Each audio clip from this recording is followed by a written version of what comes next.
Ya, hari ini saya akan lanjutkan di dalam pembahasan session yang kedua, tapi saya akan lebih banyak untuk mengulas kembali apa yang telah disampaikan kemarin supaya saudara betul-betul paham, ya. Tidak ada kekeliruan informasi dari daftar Elohim yang saudara terima, dan ini akan menjadi berkat yang luar biasa, ya. Jadi saudara bisa memahami dengan baik. Jadi kalau saudara mungkin ada yang mau bertanya, silahkan saudara uh, masuk ya, tanya. Jadi saudara betul-betul paham. Ya, setelah itu saudara bisa tutup kembali dan saya akan lanjutkan. Ya, puji Bapak Yahweh. Sebelumnya juga saya mau informasikan bahwa saya bangun yang namanya playlist ya. Saya akan tunjukkan sebentar sehingga saudara bisa uh, menggunakan features ini ya, playlist ini ya.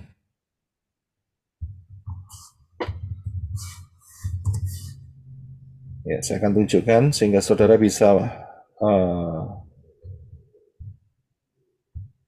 ya. Jadi kalau saudara masuk ke YouTube, kemudian saudara masuk ke pelayanan menorah, ya, Yosef Roy, ya, saudara kelihatan ya di screen ya. Saudara akan lihat di front page saya, ya, yang di depan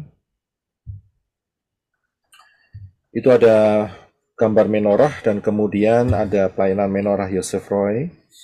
Nah, di bawahnya itu ada informasi baptisan. Saudara nanti bisa klik di sana untuk mendapatkan informasi baptisan dan Zoom link ya. Jadi di dalam Zoom link nanti saudara bisa klik linknya untuk masuk terlebih dahulu di Telegram ya. Jadi harus masuk ke Telegram untuk saya bisa berikan.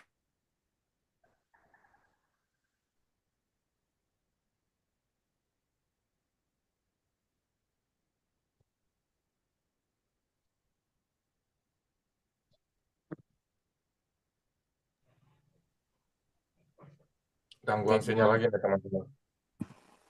Iya, Fris. Nah, kemudian kalau saudara ke playlist yang di sini sana dan saudara akan temukan beberapa grup dari khotbah, termasuk ada yang baptisan dan juga termasuk pujian-pujian, lagu pujian itu ada di bagian bawah, lagu penyembahan worship, saudara bisa cari. Kemudian ada kesaksian-kesaksian mengenai impartasi lawatan, juga ada vision dari Angel dan Elizabeth, bisa dapat di sini. Kalau saudara kepingin mengetahui pengajaran mengenai tubuh kemuliaan, saya juga sudah kasih grupnya di tubuh kemuliaan, ya, di tubuh kemuliaan. Mungkin saudara rindu untuk melihat pengajaran kitab Wahyu, maka sudah saya kasihkan semua yang kitab Wahyu, saya masukkan di playlist, ya. Jadi itulah caranya. Jadi untuk memudahkan saudara, jadi saya berikan grup-grup seperti ini, grup-grup khotbah, ya, pengajaran daftar Elohim, sehingga untuk memudahkan saudara untuk bisa mempelajari secara akurat ya, secara precise, karena saya grup-grupkan dengan satu kelompok pengajaran yang sama ya. Puji Bapak Yahweh ya. Jadi mulai sekarang saudara bisa setiap harinya misalnya saudara rindu untuk mendapatkan pengajaran dan saudara bisa melihat pengajaran mana yang saudara butuhkan begitu ya. Itu untuk memudahkan saudara ya.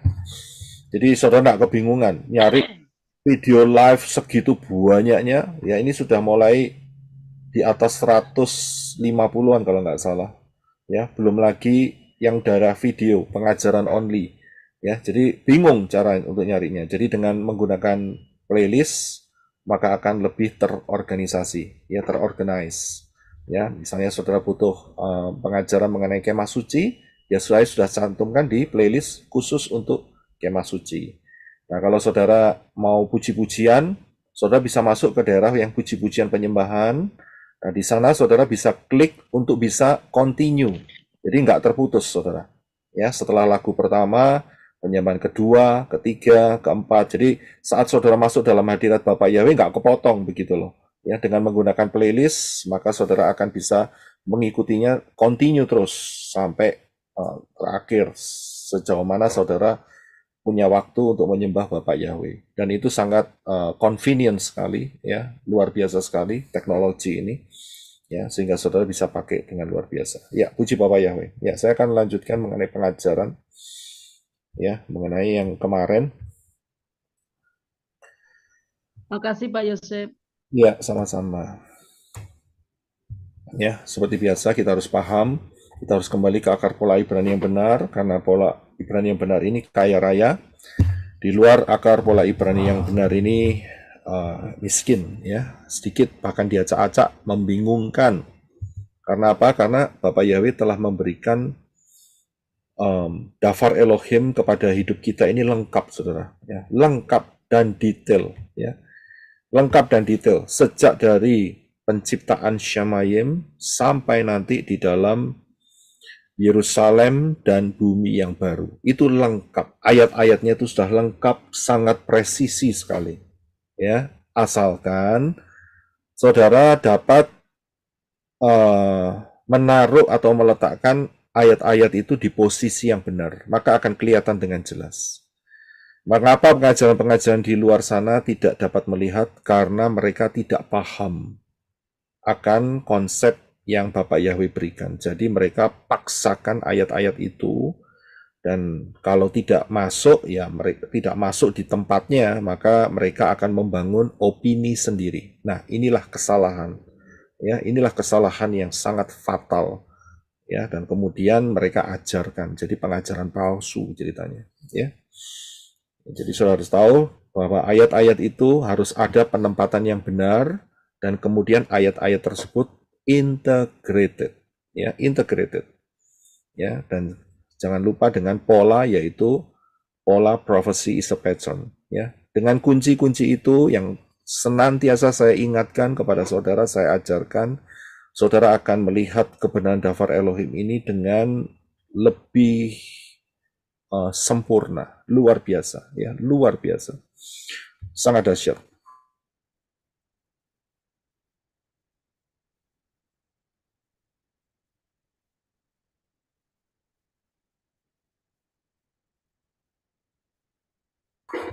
Dan saudara tidak akan menemukan namanya ayat yang berbenturan satu. Paham mengenai prinsip kasih dan keadilan Elohim, ya, seperti mata uang yang mempunyai dua sisi yang tidak dapat dipisahkan. Jadi kita harus memperhatikan apa yang menjadi kebaikan dan kekerasan Elohim. Ya, kita harus paham betul akan hal ini. Saya anjurkan teman-teman yang mungkin kemarin belum mendengar untuk pengajaran ini, saudara bisa mendengarkannya terlebih dahulu, karena hari ini saya hanya mereview saja dan membuka jika ada teman-teman yang ada di dalam Zoom ini belum memahami, jadi saya bisa jawab pertanyaannya. Jadi lebih detailnya saudara harus mendengarkan yang kemarin, dan pengajaran yang kemarin sudah saya buat pengajaran only, ya, jadi nggak terlalu panjang, kurang dari ya sekitar 1,5 jam lah kalau nggak salah untuk pengajarannya saja. Jadi tidak terlalu panjang, ya. Jadi saudara harus dengarkan, karena itu hari ini hanya untuk review saja, ya. Jadi saudara harus paham akan, saya kembali lagi, ya. Saudara harus paham mengenai kebaikan dan kekerasan Elohim. Ya, kebaikan, kasih, dan keadilan Elohim. Ya, dan selama saudara ada di dalam kebaikannya, ya, maka saudara akan terus boleh dipimpin sehingga masuk di dalam rapture. Kenapa? Kalau saudara melangkah keluar, ya, itu risiko ditanggung sendiri-sendiri. Ya, risiko tanggung saudara sendiri. Kenapa? Begitu keluar, Roma 11 ayat 22 dikatakan, kalau tidak ada di dalam kebaikan Elohim, maka engkau akan dipotong. Kalau dipotong itu berarti sudah keluar dari, ya, dafar Elohim, dari tempat di mana saudara semestinya menurut rencana Bapak Yahweh akan dibawa. Jadi saudara akan dikeluarkan karena apa? Karena saudara tidak tinggal di dalam kasih dan kebaikannya. Ya, itu dia. Jadi penting sekali. Jadi kematian Yeshua HaMashiach itu yang menyatukan kasih dan keadilan Elohim. Itu ada di dalam kematian Yeshua. Ya, dengan kematian Yeshua, maka seseorang ya yang menyerah, yang submit, yang mau untuk taat kepada isi hati daripada Bapak Yahweh, maka dosa-dosanya akan ditransfer. Harus ditransfer, ya. Begitu dosanya ditransfer, orang itu benar di hadapan Bapak Yahweh. Ya, karena dosanya sudah ditransfer. Kemana transfernya? Ya tidak langsung ke setan, ya, karena cara Bapak Yahweh harus ditransfer kepada Yeshua HaMashiach, ya. Dan kemudian setelah ditransfer, Yeshua akan mentransferkannya kembali memforward ya, kemudian ke setan-setan. Nah, ini menggenapi profesi yang ada tertulis di dalam Kejadian. Mungkin Brother Hena bisa bantu saya untuk baca ya. Di dalam Kejadian pasal yang ketiga, ya, Kejadian pasal yang ketiga, ayat yang ke-15. Ya, silakan bisa baca. Terima kasih, Brother. Kejadian 3 ayat 15. Silakan. Dan aku akan mengadakan permusuhan antara engkau dengan wanita ini, dan antara keturunanmu dengan keturunannya. Dia akan meremukkan kepalamu, dan engkau akan meremukkan tumitnya. Ya, terima kasih. Jadi saudara bisa lihat saat Yeshua, ya, ini sebuah profesi ya, masa depan, di mana Bapak Yahweh mengatakan bahwa keturunan perempuan ini akan menghancurkan kepalamu Nakas, dan Nakas akan meremukkan tumit Yeshua. Nah, jelas tumit yang diremukkan, kalau sudah lihat dari gambar yang di tengah, ilustrasi penyaliban Yeshua, sudah lihat posisi kakinya adalah direntangkan dan tumitnya di atas sedikit, ya. Di situ tidak ada tulang, dan disitulah paku itu dipakukan kepada kaki daripada Yeshua. Ini menggenapi apa yang difirmankan oleh Bapa Yahweh di dalam Kejadian pasal 3 ayat yang ke-15. Jadi Yeshua menghancurkan kepala daripada Nakas. Ya, dari situlah dosa ditransfer. Dosa kita ditransfer ke Nakas. Ya, ke malaikat-malaikat yang jatuh. Nah, malaikat-malaikat yang jatuh, ya tidak ada lagi cara untuk mentransferkannya. Ya, mereka hanya menerima dan mereka harus menanggungnya di mana? Di lautan api. Untuk berapa lama? Untuk selama-lamanya. Buat orang-orang yang tidak mau menerima anugerah keselamatan yang diberikan oleh Bapak Yahweh dalam Yeshua HaMashiach, maka dosanya harus ditanggung sendiri. Ya, kalau mereka rindu masuk Syamayim, mereka akan dicegat oleh malaikat-malaikat Bapak Yahweh, ditanyain, kamu mau masuk Syamayim, bawa darahnya siapa? Dia bilang darahnya sendiri, ya darahnya sendiri penuh dosa, jadi langsung dipendang keluar, ya, langsung dilempar ke lautan api, ya. Jadi ini mekanismenya. Banyak orang yang tidak paham mengenai hal ini, tapi saudara, saya bersyukur saudara bisa bergabung di family pelayanan Menorah sehingga saudara dapat pemahaman yang luar biasa ini. Ayatnya jelas, yaitu di dalam Ibrani 9:28, karena Yeshua HaMashiach hanya dikorban satu kali untuk menanggung dosa banyak orang. Banyak orang ini berarti bukan semuanya, akan tetapi bagi siapa yang mau percaya. Ya, jadi jangan ayat ini disalahartikan. Oh, kalau gitu semua akan masuk Syamayim. Ngawur itu namanya. Ya, jadi bagi siapa yang mau menerima Yeshua, yang tidak mau ya tanggung sendiri dosanya, begitu ya. Jadi kita harus paham. Kemudian di dalam 2 Korintus 5:21 juga dikatakan bahwa Yeshua itu tidak ada dosa, dia tidak kenal dosa, tetapi dibuat berdosa karena saudara dan saya. Ingat, kita ini lahir di dalam menjadi manusia berdosa. Karena itu proses ini harus terjadi untuk supaya saudara dan saya dapat masuk syamayim milik Bapa Yahweh. Ya, ini penting sekali. Jadi kita harus transfer. Ya, begitu ditransfer maka kita dibenarkan ya supaya kita dapat menjadi benar bagi Elohim di dalam Yeshua. Jadi kita dibenarkan itu karena kita ada di dalam Yeshua. Selama kita di dalam Yeshua maka Bapa Yahweh melihat kita benar begitu. Nah, bagaimana mekanismenya untuk kita ada di dalam Yeshua? Ya, Yeshua sudah mengatakan melalui Yohanes 6 yang sering kita dengar melalui makan tubuh Yeshua dan minum darahnya. Ya, nah ini penting sekali supaya kita maintain. Nah, maintain itu apa ya?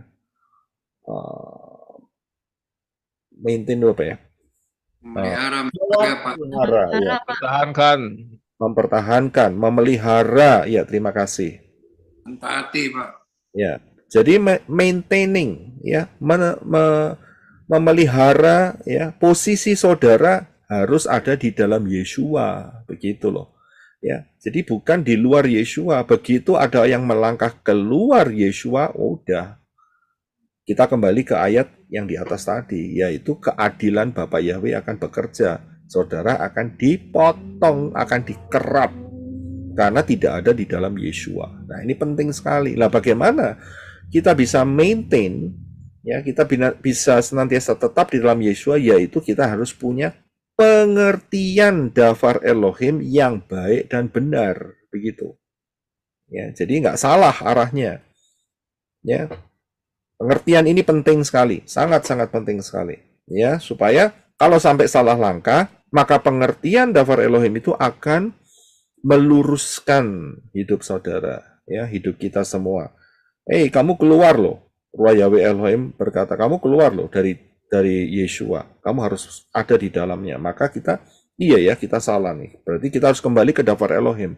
Ya, kita lihat, ya, kita harus dalam posisi yang benar. Sudah bisa lihat, kalau posisinya benar, selama saudara naik pesawat terbang, misalnya saudara mau pergi ke Israel, ya misalnya seperti itu, atau saudara mau pergi ke Australia, selama posisinya benar, ya saudara akan tiba di tempat yang benar, begitu. Tapi kalau saudara keluar, pindah pesawat atau tidak ada dalam pesawat itu, ya jangan berharap, itu namanya hanya mimpi, ya. Ya, jadi saudara harus betul-betul paham. Sampai di sini saudara ada yang pertanyaan enggak mengenai prinsip kasih dan keadilan Elohim? Udah jelas ya? Ada yang mau bertanya enggak? Ya, oke. Kalau nggak ada yang bertanya, maka saya akan lanjutkan. Ya, maka saya akan lanjutkan. Oke. Hati-hati dengan tipu daya setan, ya. Karena setan itu pakai cara yaitu tipu daya. Ya, kalau setan pakai cara dia menampakkan diri seperti bentuk yang aneh-aneh, Dracula, ya, atau bentuk apa itu namanya toyol dan sebagainya, dia pasti akan kalah, saudara. Ya, kalah dia. Kenapa kalah? Kenapa kalah? Karena udah ketahuan duluan. Ya, terima kasih Brisco. Udah ketahuan, ya, walaupun saudara kaget, begitu saudara kaget, saudara panggil Yeshua. Nah, langsung, ya kan, malaikat-malaikat Bapak Yahweh langsung sigap. Ya, langsung sigap. Nah, saudara akan diprotek, ya, sehingga setannya langsung ngiprit, saudara. Ya, nggak kuat dengan pasukan malaikat Bapak Yahweh menjaga hidup saudara. Kalau saudara kepingin tahu alam bawah sadar saudara itu sudah bersih atau belum, ya, saat saudara kaget, itu namanya siapa yang keluar. Nah, itu dia. Coba saudara perhatikan ya. Coba perhatikan aja. Ya, ini juga sering saya juga lihat. Saat kaget sesuatu gitu, mulut kita ngucapin siapa? Ngucapin nama Yunani, Yesus, ngucapin nama Arab, Allah, atau yang keluar adalah langsung tiba-tiba spontan Yeshua begitu. Ya. Nah, itu tesnya salah satunya begitu. Ya. Itu kelihatan saudara. Ya, saudara, alam bawah sadar itu sudah bersih. Kita harus pahami loh. Ya, otak kita ini ada dua arena. Arena sadar dan arena alam bawah sadar. Ini penting sekali, saudara. Ya, apa yang saudara masukkan di dalam alam bawah sadar, itu nanti akan menuntun alam sadar saudara. Jadi kalau di dalam alam bawah sadar saudara nggak bersih, maka pasti akan dituntun ke arah yang tidak bersih. Itu yang pertama. Yang kedua, saat saudara ngelindur. Tahu ngelindur? Apa itu ngelindur? Mimpi, Pak. Bukan mimpi. Bukan. Mengigau. Ya, mengigau. Tapi memang sulitnya pada saat saudara mengigau, masa saudara bisa tahu sendiri? Kan tidak, susah. Biasanya kalau saudara suami istri, dengerin aja. Kalau sampai dia mengigau, tiba-tiba ada misalnya peperangan alam spiritual saat dia tidur, mimpi dan sebagainya. Dan mengigau, kemudian yang keluar, ya, aku usir engkau dalam nama Yesus. Begitu. Wah, berarti kelihatan nih. Ya, alam bawah sadarnya nggak bersih. Alam bawah sadarnya masih ngeres. Tahu ngeres ya? Ya, masih kotor, ya. Masih kotor alam bawah sadarnya, ya. Ya, saudara, kalau yang tidur sendirian ya bisa caranya, tapi saudara harus buka rekaman selama 7 jam. Ya, itu dia. Ya, saudara bikin rekaman sendiri, buka rekaman selama 7 jam, kalau saudara tidurnya 7 jam, atau selama 6 jam atau 5 jam, tergantung, ya, dan saudara dengarkan, kira-kira saudara mengigau atau tidak. Ya, tapi saat saudara mengigau, saudara sebut, Bapak Yahweh tolong, dalam nama Yeshua Masya pergi engkau. Nah, aman. Berarti alam bawah sadar-saudara sudah bersih. Ya, itu caranya. Jadi hati-hati dengan tipu daya setan, karena tipu daya setan itu masuk melalui ya namanya tipu daya, ya pasti mereka tidak mau menampakkan diri yang serem-serem. Saudara kaget, saudara panggil nama Yahweh, ya kalang kabut mereka begitu, ya kan? Jadi mereka pakai tipu daya. Tipu daya ini seringkali masuk melalui apa? Masuk melalui pengajaran-pengajaran. Ini dia, ya. Jadi hati-hati, ada tipu daya setan yang mengatakan, oh aku masih dalam daging. Jadi ya umum lah, lumrah lah. Banyak orang masih jatuh bangun itu umum. Ya sebetulnya tidak umum. Bapak Yahweh sudah kasih tahu Ruah Yahweh Elohim tinggal dalam kamu kok. Dia akan menolong kamu. Ya. Jadi saudara bisa menang atas segala serangan roh-roh jahat. Juga ada yang berkata bahwa oh, kita ini masih malaikat, masih manusia, belum jadi malaikat. Ya jelas, kapan kita bakal jadi malaikat? Nggak akan pernah, saudara. Ya, manusia tetap manusia. Karena itu kita harus menjadi manusia Elohim. Nah ini dia. Kalau saudara tetap jadi manusia daging, ya ujung-ujungnya cuma satu, kedagingan terus. Ya, Ruah Yahweh Elohim tidak ada dalam kehidupan saudara. Jadi harus jadi manusia Elohim. Kenapa saya mulai sekarang terus mengatakan Shalom manusia-manusia Elohim. Ya, jadi mungkin saudara lupa dalam 1 minggu ini jati diri saudara itu siapa.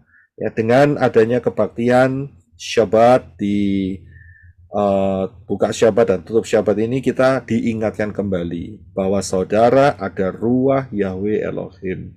Karena itu saya panggil saudara menjadi manusia Elohim, ya. Oke, luar biasa. Nah, kemudian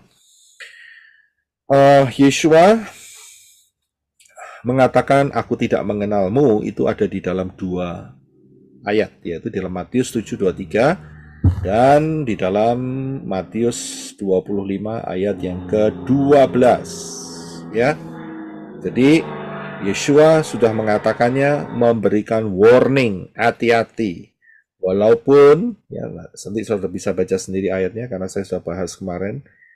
Ada orang yang sudah bernubuat, ada yang seorang yang sudah melakukan banyak mujizat sampai mengusir setan pun, kalau dia tidak berjaga-jaga, ya, dalam arti dia tidak mau tetap tinggal di dalam Yeshua, maka saat dia keluar, dia melakukan hal-hal yang tidak Bapak Yahweh mau dia lakukan, ya, maka Yeshua akan mengatakan, aku tidak mengenal engkau.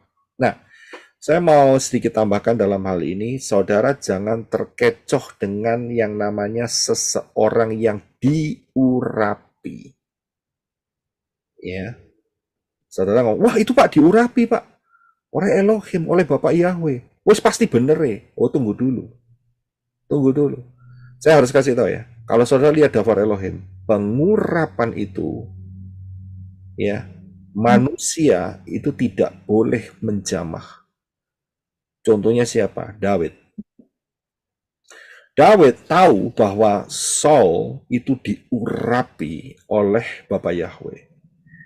Pengurapan itu yang bisa ambil balik adalah Bapak Yahweh sendiri. Ini banyak orang nggak paham, terkecoh dengan adanya pengurapan, ya, seolah-olah apa yang diajarkan, apa yang diperkatakan itu benar, begitu loh, ya, tanpa dicek dulu ada nggak dalam daftar Elohim. Nah ini bahaya saudara. Pengurapan ini contohnya itu kalau dalam kehidupan sehari-hari itu seperti apa ya? Kalau koki itu dia punya pisau, kemampuan, keahlian. Ini contoh ya. Jadi kira-kira seperti itu. Ya, jadi saat orang itu diurapi, urapan itu, saudara kalau perhatikan, Saul, ya, pengurapannya hilangnya kapan? Saat dia mati terbunuh. Saudara bisa lihat di situ. Harun, kapan pengurapannya hilang? Saat dia, siapa yang tahu di sini? Kalau tidak salah soal patung lembu emas kan? Bukan. Setelah patung lembu emas itu kan dia dijadikan imam besar, Harun. I think jawabannya effortnya dilepas. Iya, terima kasih Brother Henok. Ya, jadi Bapak Yahweh mengatakan, Harun kamu naik ke atas gunung beserta Moshe dan Eliezer. Dan di sanalah Bapak Yahweh berfirman kepada Moshe, Harun akan mati. Apa yang terjadi? Efodnya harus dilepas, dipakaikan ke anaknya, yaitu Eliezer. Ya, nah di sanalah kemudian setelah efodnya dilepas, baju keimaman besar itu dilepas, mati dia. Ya, kalau saudara perhatikan saat Harun dan Miriam bersekutu melawan Moshe, gara-gara Moshe kawin dengan siapa? Ini Arizona sudah pasti tahu ini. Yang Sipora. bukan Sipora. Kawin dengan siapa? Oh, Harun. Ya. Moshe kawin dengan Maaf.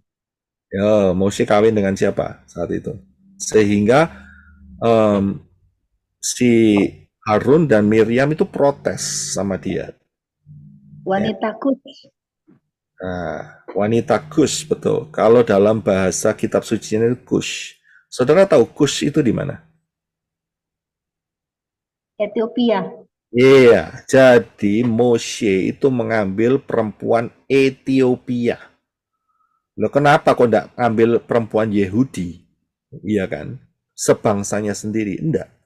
Tapi Moshe mengambil perempuan Ethiopia yang saat itu ikut keluar bersama-sama dengan orang-orang Yehudi, Israel, dari tangan Firaun.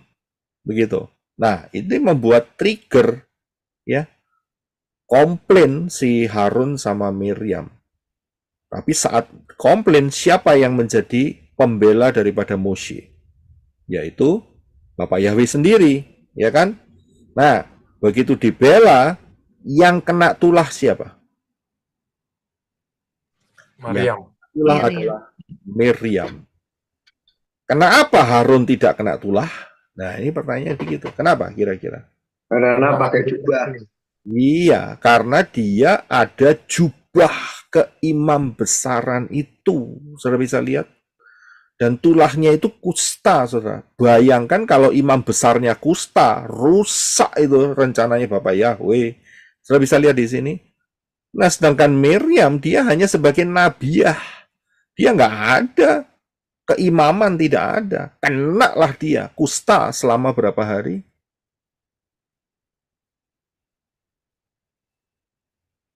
Selama berapa hari? 7 hari. Selama 7 hari. Ya, terima kasih. Ya, jadi saudara paham di sini, kenapa kok bisa Harun terproteksi saat itu? Karena jubah keimaman besaran ini. Nah, kita bisa lihat, ya, kita bisa paham. Jadi penting sekali kita paham akan mengenai urapan. Ya, kalau saudara diurapi oleh Bapak Yahweh, hati-hatilah menggunakan pengurapan itu supaya saudara cocok dengan panggilan dan isi hati Bapak Yahweh di dalam pengurapan itu. Jangan main-main, ya, bahaya sekali. Karena dengan pengurapan, Saul menjadi sombong, Saul menjadi arogan, raja-raja Israel juga diurapi menjadi raja, menjadi sombong, arogan. Imam-imamnya juga akhirnya menjadi kejatuhan buat mereka. Ya, jadi kita harus hati-hati di dalam hal anointing, pengurapan ini. Dan saudara jangan terkecoh, ya, jangan terkecoh dengan orang-orang yang diurapi dan kemudian ternyata yang disampaikan itu tidak sesuai dengan daftar Elohim. Ya, boleh-boleh aja ada pengurapan, tapi tunggu dulu pengajarannya benar nggak? Patokan kita bukan daripada orang-orang yang diurapi, tidak. Tetapi patokan kita adalah kebenaran daftar Elohim. Perhatikan ini. Karena kebenaran daftar Elohim itu tidak pernah berubah. Ya, tidak pernah berubah. Itu ketetapan yang sangat luar biasa. Ya, haleluya. Kemudian kita harus tahu kehendak Bapak Yahweh, ya, yang kehendak Bapak Yahweh itu banyak, tapi punya fondasi, ya, punya dasar. Dasarnya apa? Ya, kita bisa lihat di dalam Galatia, ya, pasal 5 ayat 17 sampai yang 26, ya. Yang jelas inilah dasarnya, yaitu bahwa keinginan daripada daging itu akan berlawanan dengan keinginan ruah Yahweh Elohim, ya. Itu berlawanan. Jadi nggak pernah sinkron, saudara. Ya, akan terus ada yang namanya peperangan di dalam kehidupan kita semua sampai kita kembali ke Syamayim nanti, ya. Karena kita hidup di dalam daging. Nah, daging kita ini bisa dimatikan tidak? Bisa, Pak Roy. Bisa tidak daging kita dimatikan? Betul-betul Bisa. betul-betul Bisa, Pak. mati. Bisa, Bisa? Pak. Bisa. Ada lagi? Bisa, Pak. Karena cuma dua kemungkinannya, 50-50 saudara jawabannya. Bisa dan tidak bisa. Mau pilih mana? Harus mati dulu, Pak. Jadi kedagingan hidup daging kita ini bisa mati total atau tidak? Bisa kalau kita mau dan mampu dan minta kekuatan bersama Bapak Yahweh, Pak. Oke? Semua ngomong bisa? Kalau Bisa, saya- Pak, kalau kita hidup di dalam roh, Pak. Nah, kalau saya ngomong tidak bisa. Mungkin saudara bingung, wah ini pengajaran apa lagi nih? Kok daging tidak bisa dimatikan? Nah, kita harus tahu kata yang dipakai di dalam mematikan. Ya, oke. Saudara tahu, saudara punya radio? Tahu ya radio ya? Saudara Ya. punya radio. Sekarang saudara punya radio dengan volumenya, ya, volumenya angka 9. Keras kan? Wah, suara keras kan? Ya kan? Nah, sekarang bagaimana supaya radio itu tidak berbunyi? Caranya bagaimana? Kecilin. Matikan. Tutup Matikan. volumenya baru Bukan, tekan volumenya. tombol off. volumenya kecil. Di off-nya Pak, di off. Nah, ada dua. Cara yang pertama adalah radionya dimatikan. Celep, mati total. Nggak ada sambungan listrik sama sekali, langsung diem radionya. Betul ya? Yang kedua, caranya adalah radionya, volumenya, suaranya itu ditaruh di posisi 0. Iya, Paham? Betul kan? benar, Pak. Betul ya? Nah, jadi kalau saudara yang bilang tadi, bisakah daging itu dimatikan total? Itu berarti saudara menyembelih diri saudara sendiri. Mati total, saudara. Ya memang habis. Tapi masuk kategori bunuh diri. Nah, itu tidak boleh sama Bapak Yahweh. Kita bisa lihat. Nah, jadi bagaimana caranya? Bagaimana cara daging kita tidak berbunyi? Yaitu kita taruh di posisi 0. Kita bisa lihat di sini. Jadi harus ditaruh di posisi 0. Kosong kan, Pak ya? Ya, jangan di posisi 1. 1 memang lemah. 2, 3 masih lemah. Mulai 4, 5, 6, 7 mulai keras. Tapi di posisi 0. Nyala nggak radionya? Nyala. Nyala radionya. Tapi ya suaranya tidak ada. Saudara bisa lihat. Nah, inilah kata yang dipakai yang betul, yang merepresentasikan bahwa daging kita ini dimatikan. Maksudnya bukan kita bunuh diri, salah itu namanya, tidak boleh. Yang dimaksud adalah daging kita harus dalam posisi 0. Masih bisa bersuara lagi tidak? Masih. Masih. Mengapa masih bisa bersuara lagi? Masih hidup, Pak. Karena masih Di off kan. Masih hidup. Masih bisa bersuara itu karena saudara yang take control. Saudara paham di sini? Saudara yang punya control atas daging saudara. Saya bisa lihat, kalau saudara mau menerima yang namanya cobaan-cobaan, nah saudara itu berarti membuka celah dan membuat tombol suara radio itu dari 0 menjadi 1, 2, 3, 4. Nah, mulai dagingnya mulai bicara. Saudara bisa lihat. Daging kita ini akan selalu menemani kita sampai saudara itu nanti rapture. Kalau saat rapture, ya kita nggak ada daging lagi. Kita jadi tubuh kemuliaan. Nah, inilah konsep ini yang sering tidak dipahami. Kenapa kok bolak-balik jatuh? Karena apa? Saat dicobai, maka volumenya naik dari 0 jadi 1, 1 jadi 2, 2, 3, terus sampai 9. Teriak-teriak dagingnya. Saudara paham di sini? Ya. Orang dunia tidak punya control atas volume. Kenapa? Kenapa tidak punya control? Tidak ada ruah Yahweh Elohim. Betul sekali, terima kasih Bro Adi. Tidak ada ruah Yahweh Elohim yang menolong. Karena itu ayat itu kan dikatakan, ya kan? Ayat itu kan dikatakan bahwa ruah Yahweh Elohim itu tinggal di dalam kehidupan kita. Dan keinginan daging itu bertentangan dengan keinginan Roh Kudus, ruah Yahweh Elohim. Saya bisa lihat, manusia daging saudara tanpa ruah Yahweh Elohim itu nggak mampu. Nggak mampu. Kalau cuman posisinya ruah Yahweh Elohim itu hinggap dan pergi, ya persis seperti perjanjian ya Tanak ya yang sebelum kematian Yeshua.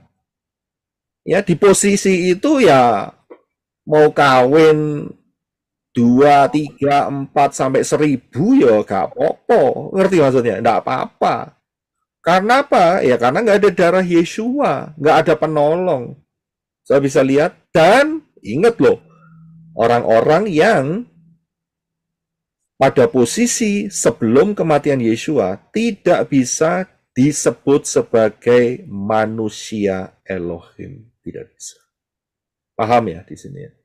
Mau pilih mana? Mau pilih cara sebelum kematian Yesua atau setelah kematian Yesua? Mau pilih mana?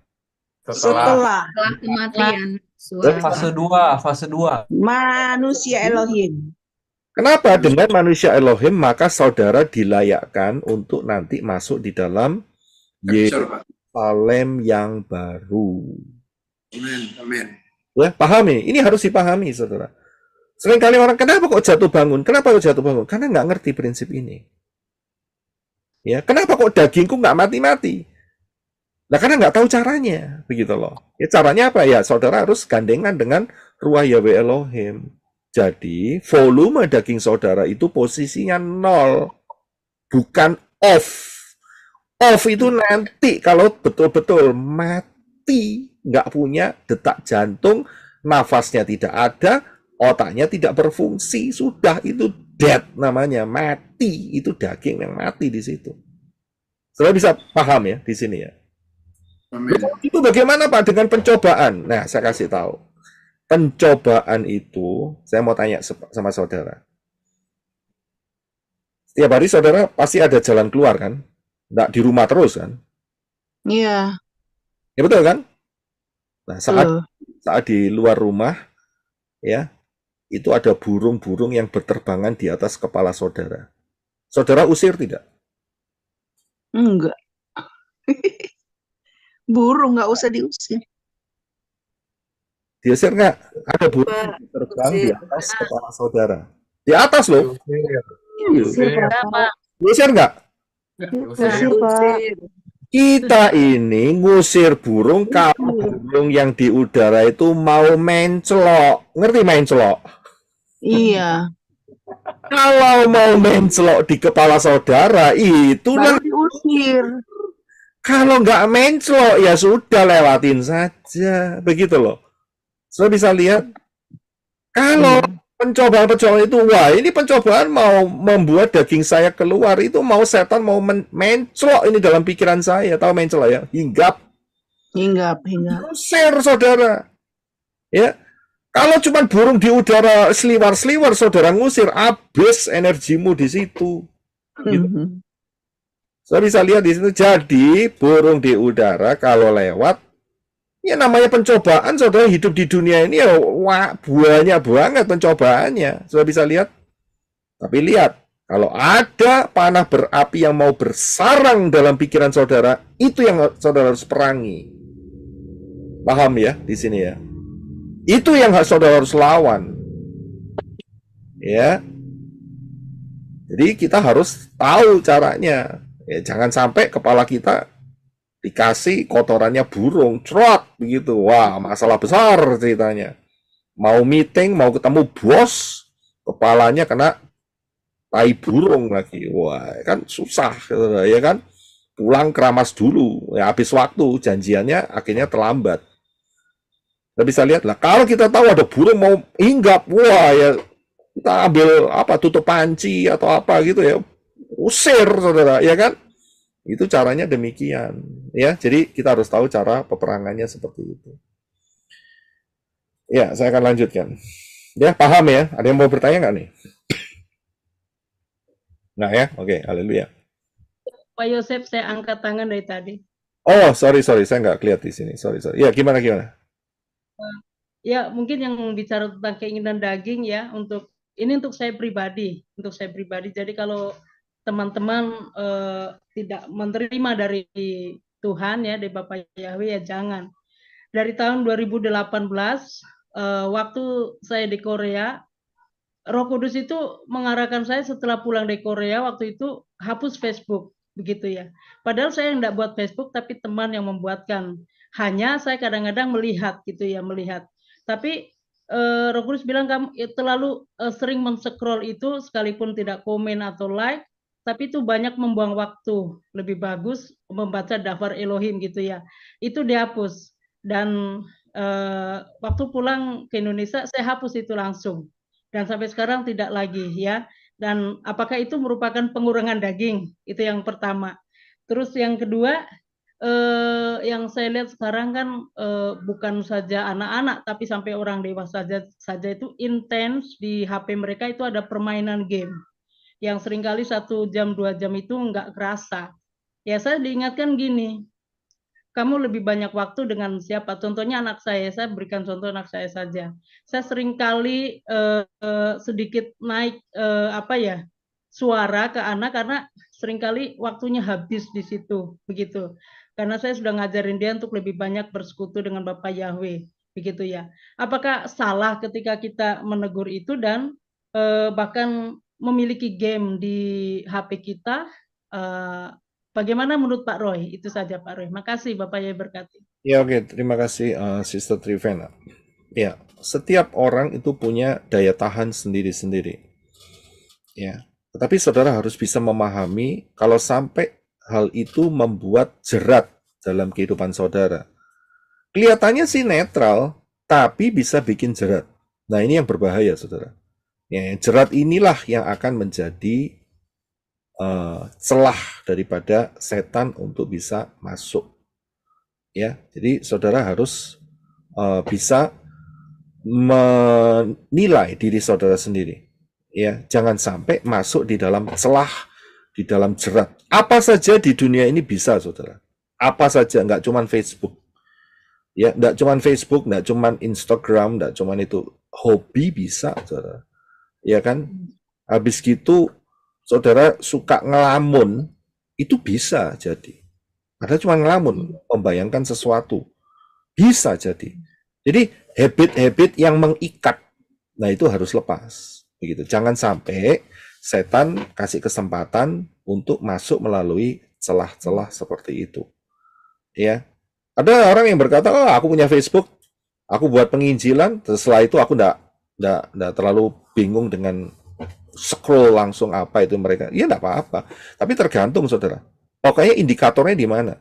Indikatornya adalah di mana saudara merasa itu menjadi jerat. Nah itu mulai. Ya, karena itu minta pimpinan Ruah Yahweh Elohim. Ya, di mana nih jeratnya nih? Saya bisa lihat. Ya. Jadi saudara harus betul-betul bisa memahami posisinya. Ya, dalam hal ini. Terima kasih Sister Trivena. Sister Eva angkat tangan, silakan Ibu Eva. Ya, terima kasih Pak. Iya, terima kasih Mama Lom. Ya, yang saya mau tanya mengenai urapan seseorang itu hilang. Contoh soal tadi mengenai Saul, bahwa urapan itu hilang apabila sudah mati. Terus bagaimana ada kesamaannya dengan waktu sit-sitnya dipotong atau jubahnya dipotong oleh Daud? Apakah ada kesamaan? Itu ada sama juga dengan urapan seseorang itu hilang kalau itu tidak ada sit-sitnya dipotong, Pak. Ya, terima kasih Pak Mahlon. Jadi sit-sit dipotong itu kalau sampai orang itu mati secara fisik, itu baru dipotong. Ya, itu baru dipotong. Selama sit-sit itu dipotong seperti contohnya Daud, karena itu untuk membuktikan bahwa dia bersih di hadapan Bapak Yahweh, dia tidak punya rencana untuk membunuh ayah mertuanya sendiri. Kan Saul itu kan ayah mertuanya. Ya.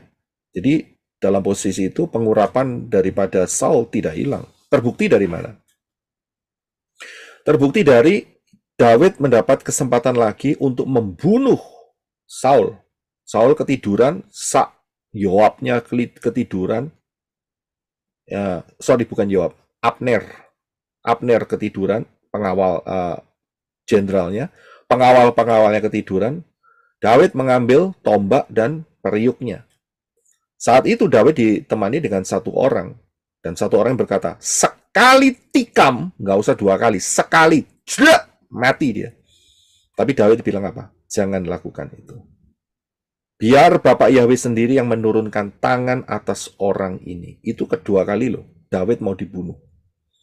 Ya, Daud tahu persis bahwa yang boleh mengambil pengurapan itu adalah Bapak Yahweh sendiri. Dia tidak berhak.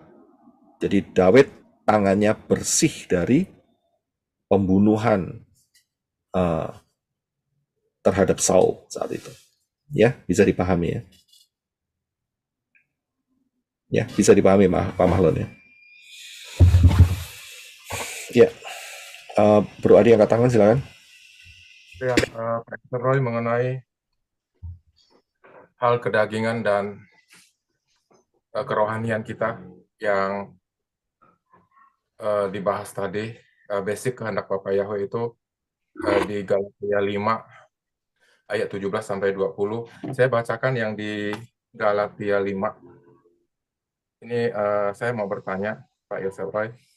Galatia 5 ayat 17. Karena itu, janganlah kamu... Galatia 5 ayat 17. Sebab daging berhasrat melawan roh, dan roh melawan daging. Dan hal ini berlawanan satu dengan yang lain. Sehingga apa yang tidak kamu inginkan, itu yang kamu lakukan. Setelah itu saya akan ke Yakobus, Pak Yosef Roy. Iya. Yakobus 1 ayat 14-15. Namun setiap orang dicobai karena diseret dan dipikat oleh keinginannya sendiri. Selanjutnya, keinginan yang telah... ayat 13-14. Ketika dicobai, janganlah seseorang berkata, aku dicobai oleh Elohim. Sebab Elohim tidaklah dapat dicobai oleh yang jahat. Dan dia sendiri tidak mencobai siapapun. Namun setiap orang dicobai karena diseret dan dipikat oleh keinginannya sendiri. Jadi ini bicara tentang kedagingan kita yang kadang-kadang memang kita tanpa kita sadari ketika kita melakukan dosa, yaitu kita kedagingan, tapi di satu sisi seolah-olah itu datangnya dari Bapa Yahweh. Padahal itu adalah dosa itu bisa terjadi dan kita lakukan itu sebenarnya adalah dari kesalahan kita sendiri, dari akibat keinginan kita sendiri, dari celah yang kita buka sendiri. Nah, mengenai kedua ayat ini, kalau menurut Pak Yosef Roy, seperti apa Pak Yosef Roy tentang kedagingan ini? Karena memang ini menjadi fokus kita juga hari-hari ini, karena siapapun yang masih darah dan daging, seperti yang Pak Yosef bilang tadi, saya kan masih darah dan daging, wajar dong, gitu dong. Saya bukan malaikat, masih nijak bumi ini, wajar dong. Tapi kan itu udah kompromi namanya, Pak Yosef Roy. Demikian, terima kasih. Ya, terima kasih Bro Adi. Jadi dulu memang saat kita belum ada ruah Yahweh Elohim, bahkan semua manusia yang tidak punya ruah Yahweh Elohim, mereka begitu ada yang namanya pencobaan dari daging, itu pasti jatuh. Pasti jatuh. Ya, karena manusia tanpa ruah Yahweh Elohim tidak mampu mengalahkan kedagingan itu. Nah, kita sekarang posisinya sudah berbeda. Posisi kita adalah manusia Elohim. Jadi di dalam kita ada penolong. Ya, ada penolong. Nah, disinilah kita ada yang namanya time gap, waktu. Jadi pada saat muncul pencobaan itu, yang dari daging itu, ya, kita di stop dulu time gap-nya sama ruah Yahweh Elohim. Ini mekanismenya ya. Nah, disitulah kita milih. Mau nuruti daging atau mau nuruti dafar Elohim. Saat itu alarm kita bunyi. Ya. Jadi saat itu ruah Yahweh Elohim bilang, ini ada unsur daging. Nah, saat itu kita langsung dikasih pilihan, mau nuruti atau mau dibuang. Nah, ini tidak ada di dalam manusia daging, di luar Bapa Yahweh, tidak ada. Ya, tidak ada. Jadi fase ini hanya ada untuk manusia-manusia Elohim. Nah, disinilah yang akan menjadi penentu. Kita mau nurutin atau kita menolak. Menolak itu ada risikonya loh. Bukan nggak ada risiko, ada risiko. Kita bisa lihat, ya, menerima pun ada risikonya juga. Jadi begini, setiap pilihan itu ada konsekuensi. Ya, pilihan buruk, konsekuensinya buruk. Pilihan yang benar, konsekuensinya baik, benar. Ya, inilah yang kita sebut sebagai free will, free choice. Mau milih yang mana? Free will, kehendak bebas. Saya bisa lihat. Nah, ini tidak ada di orang luar, di luar anak-anak Bapak Yahweh, nggak ada. Ya, nah disinilah kita akan dituntun untuk selalu attach atau kontak dengan Ruah Yahweh Elohim. Nah, masalahnya banyak orang tidak mau melengkapi dirinya dengan daftar Elohim. Wish, yang penting sekali selamat tetap selamat. Wah, ya keliru. Sudah bisa lihat. Akhirnya apa? Akhirnya mereka terjerumus dengan ketidakpahaman mereka akan kehendak isi hati Bapak Yahweh. Begitu ya, sehingga mereka, loh kok saya kembali ya, kok terikat ya, begini begitu. Ya karena kamu tidak paham akan daftar Elohim. Ya, nah inilah proses ini harus dialami oleh setiap anak-anak Bapak Yahweh, manusia-manusia Elohim. Dan Ruah Yahweh Elohim akan kasih tahu, kamu sedang ada daging yang sedang mencobai engkau, dan pilihlah, mau pilih yang mana. Sudah bisa lihat, mau pilih yang mana. Ya, salah satu contoh yang kita bisa pakai, ya, tapi ini masanya adalah sebelum Yeshua mati, yaitu saat Kepa dikasih tahu oleh Yeshua, aku lihat setan sedang menampi engkau. Wah, saudara bisa tahu apa yang dikatakan Kepa. Sampai aku mati pun aku tidak menyangkal engkau. Wih, mulutnya luar biasa ya, kalimatnya ya. Yeshua ngomong, sebelum matahari terbit, ya, kamu akan mendengar shofar, dan sebelum itu kamu sudah nyangkal aku 3 kali. Wah, ya kan? Apa yang terjadi? Benar nggak? Benar. Kenapa? Dia tidak punya kekuatan. Ini contoh bagus. Kefa tidak ada kekuatan di dalamnya. Karena belum ada. Bukan tidak ada ya. Belum ada Ruah Yahweh Elohim. Ada Yeshua loh. Tapi Yeshua masih di luar. Belum ada di dalam Kefa. Spirit itu belum ada. Tapi begitu Spirit itu ada di dalam Kefa, apa yang terjadi? Dia tidak menyangkal Yeshua. Bahkan mau milih mati model apa? Aku pilih mati disalib terbalik. Betul kan? Kemurniannya kuat. Kenapa? Dari dalam dia punya kekuatan. Oh, mati sebentar lagi ya, nyawaku melayang, aku masuk Syamayim. Sudah dinubuatkan, aku akan duduk bersama Yeshua. Iya kan? Bersama-sama dengan Yeshua akan memerintah suku-suku Israel. Gak peduli, lu mau salib, tapi aku gak mau berdiri salibnya. Maksudnya kepalanya di atas. Aku mau salib terbalik. Kepalaku di bawah saja. Aku gak layak. Berani dia. Kok bisa berani? Karena Ruah Yahweh Elohim. Ini salah satu contoh. Saya bisa lihat di sini. Bisa dipahami ya. Ya. Kedagingan ini adalah peperangan. Ya. Beberapa kali saya pernah katakan, siapakah musuh kita terbesar? Diri Dagingan sendiri. kita sendiri. Diri kita sendiri. Dalam arti kedagingan kita sendiri. Ya, bisa dipahami, Bro Adi. Satu di Bapak Yahweh, terima kasih Pak Roy. Dulu ya. Ya, oke, saya akan lanjutkan. Yang kemudian adalah 5 anak darah yang bodoh dan bijaksana. Kita tahu ya, saudara baca sendiri Matius 25 ayat 1 sampai 13. Jadi mempelai pria gambaran siapa? Kita sudah tahu jawabannya kemarin, yaitu Yeshua, bukan Yesus. Ya, Yesus dan Yeshua itu beda pribadi. Ya, kalau sudah beda pribadi ya beda pribadi. Wes, jangan pernah diudek-udek. Ya, nanti jadi kopi susu, betul kan? Ya, nanti jadi gado-gado. Kalau kopi susu gado-gado, keredok, ya, itu enak, masih bisa dimakan, dinikmati. Tapi yang namanya, ya, dicampur aduk, iman yang dicampur aduk, itu namanya iman hybrid. Ya, iman hybrid 1 Korintus 10 ayat 21 dikatakan, kamu tidak dapat minum dari cawan Tuhan dan cawan roh-roh jahat. Begitu saudara sudah mengenal siapa Yeshua, siapa Yesus, pengenalan itu akan menuntut saudara seumur hidupmu.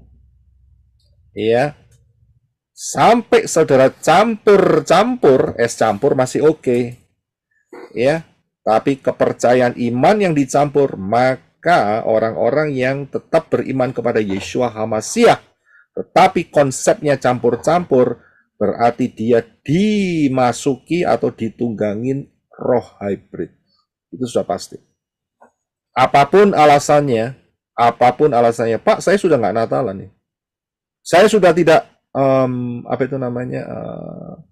yang namanya Rabu Abu, Kamis Putih, Jumat Agung, ya sudah enggak, Pak. Tapi saya tidak bisa melepaskan nama Yesus Kristus. Ya, karena saya dulu pernah disembuhkan, dapat mujizat, pernah ditolong. Ingat, tetap roh Yesus Kristus itu nguntit dia. Begitu kita sudah tahu pengenalan, kita tidak boleh campur-campur.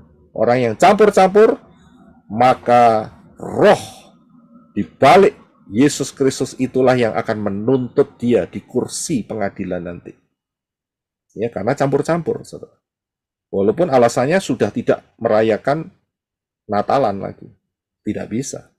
Karena masih tetap mengakui dan menyembah si Yesus tadi. Ya, paham ya? Itulah spirit hybrid. Ya, nggak bisa dicampur. Bapak Yahweh nggak suka. Ayatnya di mana? Yeshua mengatakan, Dafar Elohim mengatakan, jangan ada ilah lain di hadapanku. Lupa dulunya saya dari sana, Pak. Iya, saya tahu. Tapi saat revelation itu terbuka, saudara harus milih. Mau milih yang murni atau mau milih yang campur-campur. Begitu. Ya. Nah, ini titik bahayanya ada di situ. Dan bagaimana kita bisa mengetahui pengajar-pengajar itu? Ya kita uji. Tanya sama mereka, ya ditanyain, saudara jangan diam aja ya saudara keracunan. 1 Yohanes 4 ayat 1 dikatakan uji setiap roh-roh. Manusia kan ada rohnya kan, ya kan? Ya ini maksudnya roh-roh itu bukan roh-roh yang gentayangan, saudara, bukan. Ini roh-roh itu adalah pengajar-pengajar. Saudara, ya kalau tidak punya roh lah ya mati ya di kuburan, ya kan? Ujilah roh-roh itu. Lagian kita tidak mungkin ini roh apa yang lewat ini, roh tuyul atau roh apa ini, ya, atau roh jelangkung atau roh apa, tidak, bukan uji itu, tetapi roh-roh pengajar-pengajar. Siapa yang mempengaruhi pengajar-pengajar itu harus diuji. Ya, karena apa? Banyak nabi palsu, ya, ada di dunia. Ya, jadi ditanya, jangan diam aja, tanya, kamu ngajar Dafar Elohim itu fondasinya apa gitu. Percaya enggak Yeshua itu tidak sama dengan Yesus? Kalau dia ngomong percaya, saya memang menentang bahwa Yeshua memang tidak sama dengan Yesus. Wah, bagus berarti. Sudah 1 goal, 1 poin. Tapi jangan selesai sampai di sana, saudara. Ya, jangan sampai selesai di sana. Tanya lagi. Ya. Nah, itu yang namanya Bapak Yahweh dan Yeshua HaMasyiah itu 1 atau 2 pribadi. Ya, tanya dulu, saudara. Nah, kalau mereka bilang, oh itu ternyata 2 pribadi, wah ketahuan. Poin pertama sudah benar, poin keduanya salah. Hasilnya, ya salah, gitu loh. Ya kan? Kita ini kan sebentar lagi mau rapture, jadi saudara yang aktif untuk cari tahu, jangan pengajaran itu ditelan aja. Ya kayak bayi disuapin gitu, wah, gitu langsung ditelan gitu. Terus nggak ngerti makan opo gitu ya, nggak ngerti makan apa, yang penting kenyang begitu. Ya keliru. Nah, sini dimakan racun gimana? Keracunan, ya kan? 3M, 3M. Masih ingat ya 3M ya? Ya kan? Masih ingat kan 3M? Masih. Nah, mules, Mondar, biar. Nah, itu dia. Jangan asal buka mulut, kemudian masukin aja.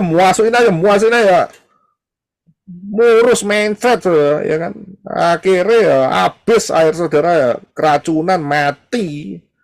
Ya, jadi saudara harus paham ya, dites. Oke, kalau sudah benar, sekarang bagaimana soal Torah? Nah, ini tanyain sama dia. Ya, posisinya bagaimana? Bagaimana dengan makan tubuh Yesus dan minum darah? Ditanyain saudara. Jelas. Kita ini mau rapture loh, jangan sampai saudara lemah loh. Saya kasih tahu loh, daging itu ingat loh, tadi saya jelaskan di atas, bahwa daging itu tidak akan pernah mati selama saudara masih hidup. Betul kan? Kalau saudara klaim sekarang, Pak, daging saya sudah mati total. Wih, bulu tangkis saya bisa berdiri, saudara. Ya, wah, hebat ini. Ya, kok ada yang manusia dagingnya mati total tapi masih bisa ngomong di Zoom. Wah, ini siapa ini yang ngomong? Ya, bisa ngerti ini. Ya, mengerikan sekali. Oh, dagingnya sudah mati total, kok masih dia bisa berbicara? Nah, ini apa ini isinya ini? Ya, gitu ya kan. Kita harus hati-hati dalam penerapan ini. Ya, jadi daging itu harus diposisikan di 0. 0, 0. Ya, saya sudah kasih pandangan seperti radio tadi. Jadi nggak berbicara. Itulah yang dikatakan dimatikan. Ya, itu dimatikan. Jadi kita jelas siapakah 5 gadis yang bodoh, yaitu mereka menantikan Yeshua. Yang campur-campur, ya itu tidak termasuk ya, si Kristen apalagi. Jadi jangan pernah mimpi ya, orang-orang Kristen untuk rapture ya, karena saudara sudah dengar loh pengajaran ini. Kemudian, masalah utama dari 5 anak gadis yang bodoh, tidak membawa cadangan minyak. Ya, kenapa kok kekurangan minyak? Karena tidak bersedia. Ya, kenapa tidak bersedia? Bagaimana cara mendapatkannya? Yaitu dengan proses jual beli. Ya, proses jual beli. Harus melalui proses. Kalau tidak jual beli, saudara tidak bisa melepas apa yang saudara miliki dan menerima apa yang Bapak Yahweh berikan. Harus ada proses jual beli. Ya, ini sangat penting sekali. Kita akan lihat ini dari Matius ya. Ini cukup bagus, ya, yaitu Matius 13:44 sampai 46. Brother Enoch bisa baca. Matius 13:44 sampai 46. Ini konfirmasi yang Sister Lois teks kepada saya mengenai pengajaran yang semalam, ya. Memang inilah yang juga seperti yang harus saudara lakukan supaya saudara dapat cukup minyak. Ya, Brother Enoch silakan bisa dibaca Matius 13:44 sampai 46.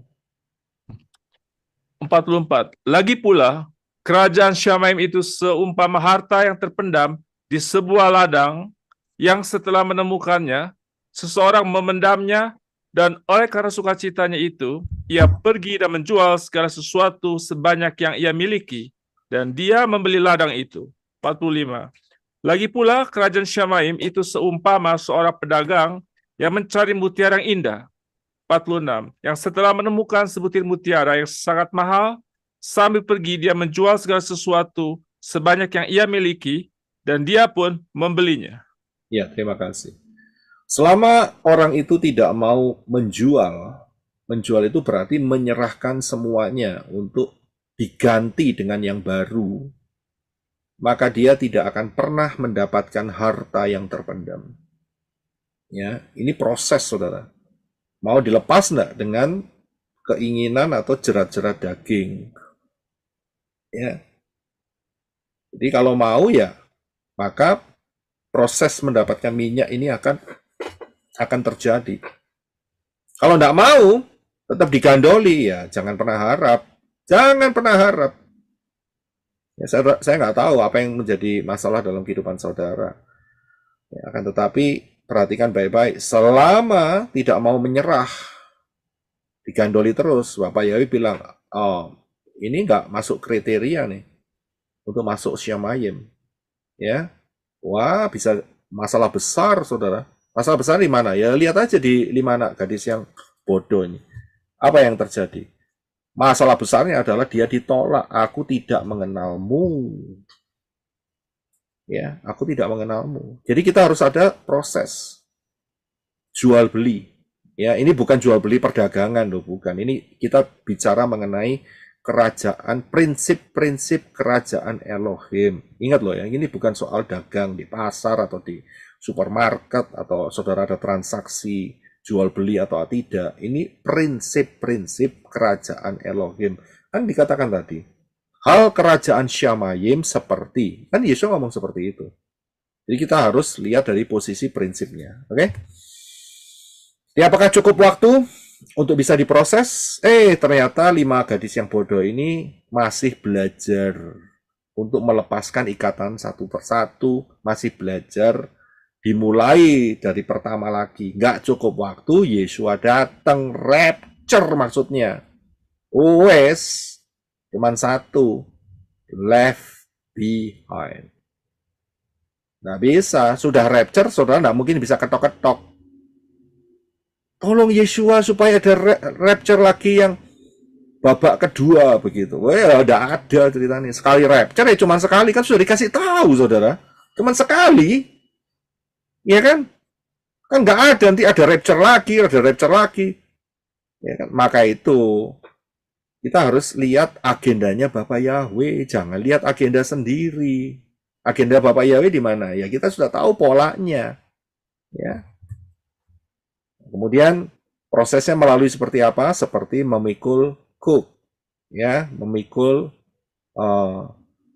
kuk. Seperti kuk itu adalah apa itu namanya? Di Indonesia apa ya? Ya, alat ya untuk supaya sapi itu bisa menghasilkan, ya, dia digandeng dengan sapi yang lainnya sehingga dia bisa mengolah, ya, membajak, ya, alat bajak ini sebetulnya. Ya, jadi saudara harus paham, ingat kita ini adalah sapi yang tidak berpengalaman. Nah, kita harus belajar dari siapa? Ya dari Yesua. Kan Yesua berkata, belajarlah kepadaku. Nah, Yesua adalah sisi satunya. Itu contohnya, saudara. Ya kita, saya tidak mengatakan bahwa saudara sapi ya, tidak, itu hanya perumpamaan saja ya. Kalau saudara potong, wah Pak Roy kok ngata-ngatai orang sapi loh, bingung ya. Ini kan cuman bahasa ungkapan yang sederhana untuk melihat bahwa kita ini mesti kerjasama dengan Yesua. Kita ini harus kerjasama dengan Ruach Yahweh Elohim. Saudara bisa lihat di sini, karena itu kuk itu nyaman. Jadi pikul salib itu nyaman atau berat? Jawabannya adalah Sebenarnya nyaman, Pak. Nyaman, Pak. Nyaman. nyaman begitu loh. Karena apa? Masa kita ini kita ada penolong. Siapa? Yaitu Ruach Yahweh Elohim yang nolong. Ya. Nah, kebanyakan orang tidak mau ditolong. Ya, itu masalah besar. Kalau nggak mau ditolong ya, ingat loh, Ruach Yahweh Elohim itu bukan seperti pemaksa.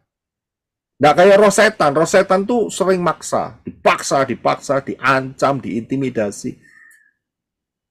Ya. Ruach Yahweh Elohim tidak demikian. Pertanyaannya, kenapa Ruach Yahweh Elohim tidak mau memaksa? Siapa yang mau coba jawab? Mengapa Ruach Yahweh Elohim tidak mau main paksa? Saya boleh jawab, Pak Roy? Karena ada free will, Pak. Silakan. Ya, karena sama seperti jawaban Bro Desmond, karena Bapak Yahweh menciptakan manusia itu dengan free will atau kehendak bebas, Pak. Ya memang ada free will. Kenapa kok Ruach Yahweh Elohim tidak mau memaksa? Karena mau kemurnian, Pak, kemurnian. Satu-satu, suaranya tabrakan nih. Bu Adi dulu, selesaiin dulu. Ya, karena Bapak Yahweh mau kemurnian kita, Pak. Mau kemurnian. Oke, Arizona angkat tangan, silahkan. Karena Ruach Yahweh Elohim itu berkarakter lemah lembut ya. Karakter lemah lembut. Oke, terima kasih. Saya Pak, Ya, silahkan. karena Bapak Yahweh itu adalah Tuhan yang adil, Pak. Tuhan yang adil. Oke, ya, kita tampung ya. Ada lagi yang mau coba? Kenapa Ruah Yahweh Elohim tidak mau maksa? Nipu ya wo paksa. Ngerti maksudnya? Lu Pak, nggak mungkin mau gua paksa. iya. Mungkin Ya gua paksa. dipanggil dipilih ya Pak ya, dipanggil dipilih dan ditentukan itu ya Pak. Kalau nggak ditentukan ya jadi sia-sia ya. Thank you. Oke, kita tampung dulu ya. Terima kasih Ibu Emma. Pak, Silakan Sister Helen dulu, kemudian Sister Connie. Silakan. Sister Helen Lede. Buka mic-nya. Saya lihat angkat tangan. Oke, saya beralih ke Sister Connie dulu. Silakan Sister Connie. Ya, terima kasih Pak. Karena sebenarnya Bapak Yahweh lebih senang bahwa biarlah itu menjadi pilihan kita. Karena kalau manusia udah memilih sesuatu, pasti dia mengerjakannya dengan kesungguhan hati gitu kan, dengan benar-benar dia murni dari hatinya. Murni dari hati. Oke, ya, terima kasih. Kita tampung. Sister Helen, silakan. Tadi saya sudah bilang bahwa itu dari Ruah Yahweh itu melihat hati kita, apakah kita taat atau tidak. Oke, ya. Terima kasih untuk jawabannya. Sister Lois. Saya coba jawab ya Pak. Tuhan mungkin melihat tentang ketulusan hati kita. Ketulusan hati, oke, sama, hampir seperti tadi. Silakan. Terima kasih Bu Welda. Sister Lois, silakan. Mic-nya harus dibuka. Saya tadi udah jawab Pak. Terus saya jawab, oke. Tentang ketulusan hati. Ketulusan hati, ya, oke. Sister Julinda. Karena kita diciptakan segambar dan serupa dengan Bapa Yahweh. Serupa, oke, kehendak bebas. Sister Jemima. Kenapa Roh Kudus tidak memaksa? Karena disitulah nampak keputusan kita itu yang menunjukkan kita itu mengasihi Elohim atau tidak, begitu Pak. Oke, ya, kita tampung. Renaldi, silahkan. Karena setiap orang itu diberikan kehendak bebas untuk memilih sesuatu keputusan kita gitu, karena kita serupa dengan Bapak Yahweh sendiri gitu. Oke, kehendak bebas. Oke, ya, terima kasih, kita tampung ya. Terima kasih, brother. Silakan Ibu Eva. Terima kasih pada ini. Dalam Wahyu dikatakan bahwa aku berdiri di muka pintu dan aku mengetuk pintu. Barang siapa membuka pintu, dia akan masuk. Jadi ditawarkan, diberitahukan. Jadi tergantung dari kita mau buka hati menerima ya silakan. Kalau tidak ya itu juga terserah, kehendak bebas. Ya, itu aja Pak. Ya, ada lagi? Merah. Ya, silakan. Karena Bapak Yahweh mau mencari dan menyembah Bapak Yahweh. Oke. Iya, baik, saya akan jawab. Jadi ada istilah nipu ya wo paksa ya.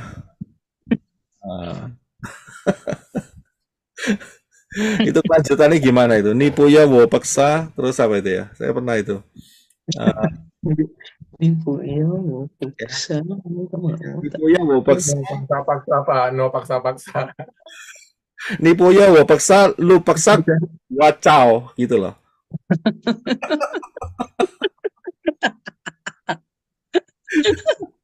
Mohon maaf yang lain mungkin nggak paham ya. Mesti diterjemahkan ini ya. Bro Adi bantu saya. Nipu ya wo paksa ya, lu paksa gua cao. Saya terjemahin Pak. Silakan bisa jadi. Kalau nipu ya, kalau kamu tak mau, saya akan paksa kamu. Kalau saya Terus apa ya? Kalau kamu paksa saya kabur gitu. Ya, oke, terima kasih. Ya, jadi terima kasih Saja nih. Ya, jadi dalam hal ini semua punya kehendak bebas. Tapi mengapa? Pertanyaannya kan mengapa Ruah Yahweh Elohim tidak mau maksa? Jawabannya adalah kalau saudara dipaksa, itu berarti saudara di bawah ancaman. Kalau di bawah ancaman berarti tidak kelihatan ini sungguh-sungguh ikut Bapak Yahweh atau tidak. Ya simple. Amin. Jadi, saudara lihat ya cara Bapak Yahweh mengatasi malaikat-malaikat yang jatuh. Saya sudah beberapa kali mengatakan bahwa saat penciptaan Syamayim dan bumi saat itu tidak ada yang namanya lautan api. Tidak ada. Jadi malaikat-malaikat ini diuji. Ayo, kamu mau setia enggak sama Bapak Yahweh? Kalau mau setia, ya tetap di Syamayim. Kalau enggak mau, ya kamu akan dilempar ke bumi. Dan malaikat-malaikat itu lihat. Sorry. Malaikat-malaikat itu lihat. Wah, di bumi wah api ya. Kayak Syamayim ya. Wah, mereka enggak nyangka. Ya, mereka pikir, oke, baik kalau gitu. Aku memberontak daripada Bapak Yahweh. Dibuanglah ke bumi. Benar, saudara, dibuang ke bumi.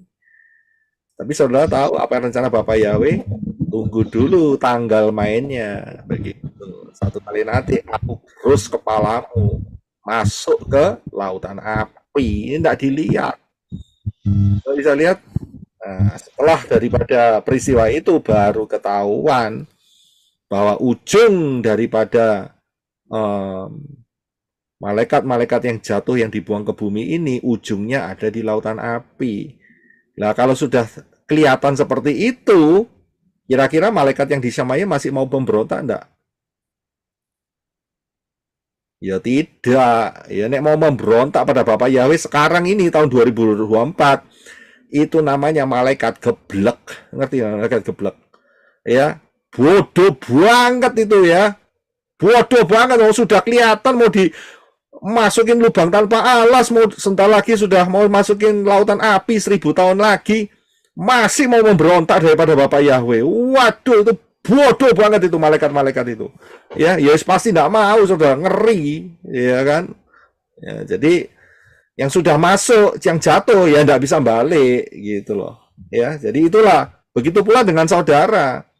Diancam baru mau taat, kita nggak tahu. Ini serius apa enggak? Saya bisa lihat. Karena itu, saudara kasih pilihan. Mau pilih Yeshua atau Yesus? Nggak diancam. Tapi ingat, salah pilih berarti salah tempat. Gitu aja. Ya, paham ya? Oke, saya lanjutkan sedikit lagi ya. Jadi, apa yang dikatakan oleh Yeshua mengenai kuk itu adalah nyaman dan ringan. Ya, kenapa? Karena Ruah Yahweh Elohim tinggal dalam kehidupan kita dibantu oleh Ruah Yahweh Elohim. Ya, nah kita harus paham, hati-hati dengan pengajaran yang mengatakan, oh nanti kita dimurnikan di masa 666. Ini pengajaran yang tidak sesuai dengan Davar Elohim, bertentangan sekali. Ya, karena apa? Prinsip-prinsipnya kita sudah pelajari. Masa 666 adalah murka Yahweh, murka anak domba. Ya. Nah, biasanya orang yang percaya akan dimurnikan di masa 666 itu mereka tidak bisa melihat bahwa masa 666 ini hanya 3,5 tahun. Mereka selalu berpatokan masa 666 ini 7 tahun. Padahal yang mereka baca itu hanya ada di satu ayat, yaitu Daniel 9:27. Itu pun cara bacanya keliru. Ya, keliru.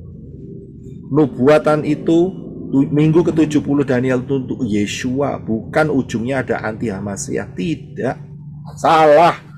Karena itu apa? Mereka menolak pola Shemitah. Kalau kita lihat pola Shemitah, jelas banget saudara. Jelas banget, puter aja. Sejak zamannya Yeshua, saat ministry, diputer 1995 kali, akan ketahuan. Ya, yaitu nanti jatuhnya di tahun 2022.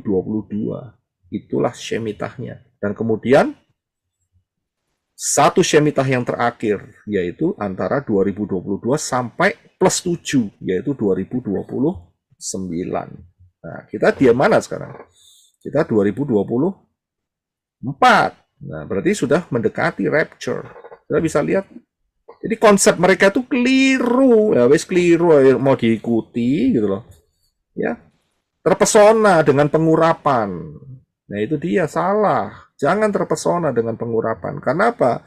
Terpesonalah dengan dafar Elohim yang benar gitu. Jangan terpesona dengan ya pakai atributnya kayak atribut Yahudi, ya ada menorahnya, ya ngomongnya adalah penginjil dan sebagainya, atau pastor atau evangelis atau apapun lah mereka namain. Tapi pengajarannya keliru. Ya ini tahu keliru ya jangan diikuti loh ya. Oh keliru diikuti. Ya akhirnya nanti arahnya juga akan salah. Mengerikan sekali saya bilang. Ya. Jadi mereka yang mempercayai seperti itu, mereka menolak prinsip kasih dan keadilan Bapak Yahweh, di mana kita sudah transfer, kita ini sudah dihakimi. Jadi kita ini tidak masuk yang namanya nanti pengadilan tahta putih, tidak, saudara. Ya, oke. Kalau begitu, kita diadili apa enggak? Nah, yuk. Nanti kan kita akan masuk pengadilan atau tidak? Nah, ya, siapa yang mau jawab? Sorry Pak Yosef Roy. Satu-satu, angkat tangan naik. Jadi nggak tabrakan. Sorry Pak Yosef Roy, saya minta pengertian. Pakai tombol. Karena saya nanti yang di YouTube nggak bisa denger nih. Sorry ya, bukan apa ya. Buat Sister Eva mohon diturunkan telapak tangannya karena menghalangi ini layar screen. Eva Mohede. Lower hand ya, oke. Oke, udah.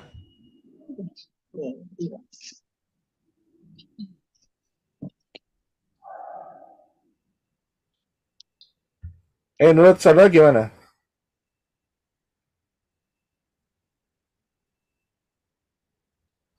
Saya ya Pak. Silakan. Saudara nggak tekan tombol, jadi saya nggak bisa ngomong nih. Saya tekan tombol dulu. Nah, setelah tombol saya bisa ngurut, begitu loh. Oke.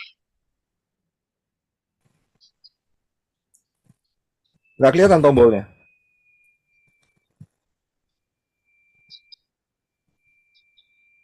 Ya, silakan Ibu Sister Welda, silakan. Kita diadili nggak nih? Sister Welda, silakan. Iya Pak. Halo. Ya, silakan. Dengar ya Pak? Dengar. Ya, ya. Ini maksudnya di dunia ini ya Pak, atau sudah di rapture Pak? Oke, saya akan beri ya ayatnya ya. Roma 14 ayat 10. Tolong Bro Adi bisa baca buat kita semuanya.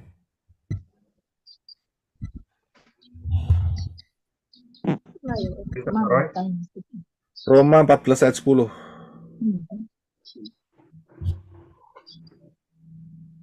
Roma 14 ayat 10. Ya. Tetapi mengapa engkau menghakimi saudaramu? Atau mengapa pula engkau memandang rendah saudaramu? Sebab kita semua akan berdiri di hadapan tahta pengadilan Hamasia. Amin. Ya, saya kasih satu lagi ya. Yaitu di dalam, tolong Brother Henok ya.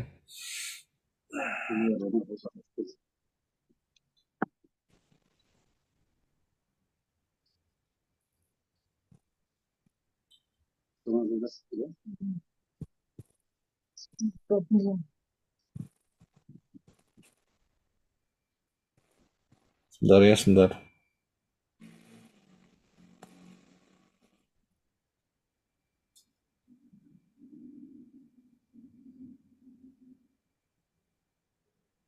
Ibrani 9:27, Brother Henok bisa bantu saya untuk baca.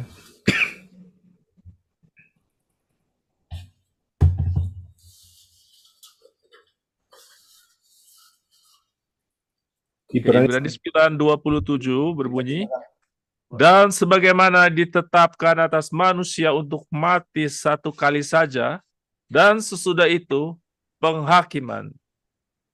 Iya.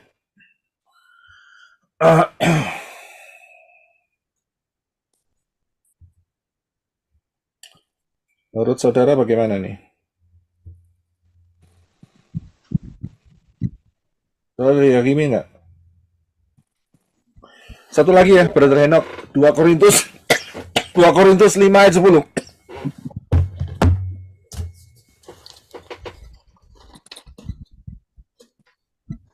Korintus 5 ayat 10. Ya, terima kasih. Sebab seharusnya lah kita semua dinyatakan di hadapan tata pengadilan Hamasya, supaya masing-masing dapat menerima hal-hal melalui tubuh sesuai dengan apa yang telah dia lakukan, entah baik ataupun buruk. Ya, terima kasih. Saya lihat ya 3 ayat itu ya. Pertanyaan saya, kita diadili tidak? Sister Koni, silakan. Yang mau memberikan jawabannya angkat tangan nih, tekan tombol ya, tekan tombol tolong ya. Ya, terima kasih Pak Roy. Ya. Sesuai dari kemarin saya mengikuti Bible Study di pelayanan Menora ini. Jadi sampai hari ini saya berpikir ada di dalam pikiran saya bahwa untuk mempelai Hamasya, manusia-manusia Elohim, menurut saya itu tidak diadili tahta pengadilan putih ya. Karena justru manusia-manusia Elohim, mempelai Hamasya itu dipersiapkan untuk memerintah bersama Yeshua Hamasya. Jadi dalam hal ini dalam pikiran saya bahwa kita tidak masuk di dalam pengadilan tahta putih, malah dipersiapkan untuk untuk memerintah bersama Yeshua Hamasya. Itu saja Pak. Oke, tapi dalam 2 Korintus 5 ayat 10 ada yang namanya pengadilan Hamasya. Kita kalau menurut saya di pikiran saya bahwa setelah kita makan tubuh dan darah Yesua, bahwa kita udah menjadi milik Yeshua Hamasya. Jadi nggak masuk dalam pengadilan tahta putih. Menurut saya itu. Bagaimana dengan pengadilan Yeshua Hamasya? 2 Korintus 5 ayat 10 dikatakan pengadilan Hamasya, tahta pengadilan lah. Iya. Kan tadi dibilang di mana tadi ya? Ibrani ya Pak ya tadi. Yang di Ibrani berapa ya tadi Pak? Saya lupa. Ibrani 14 ayat 10 Ibrani. Oh, Ibrani 14. Ibrani 9 ayat 27. Oh, Ibrani 9 ayat 27. Yang Roma 14 ayat 10. Tadi yang terakhir ayat 27. Dan sebagaimana ditetapkan atas manusia untuk mati satu kali saja dan sudah itu penghakiman. Ya. Oke. Nah, jadi kalau yang menurut saya tangkap gitu, jadi kalau di pengadilan Hamasya karena kita udah jadi tadi kan dibilang bahwa pengadilan Hamasya akan mengadili sesuai dengan perbuatannya kalau nggak salah tadi. Jadi menurut saya di tahta putih juga perbuatan. Iya.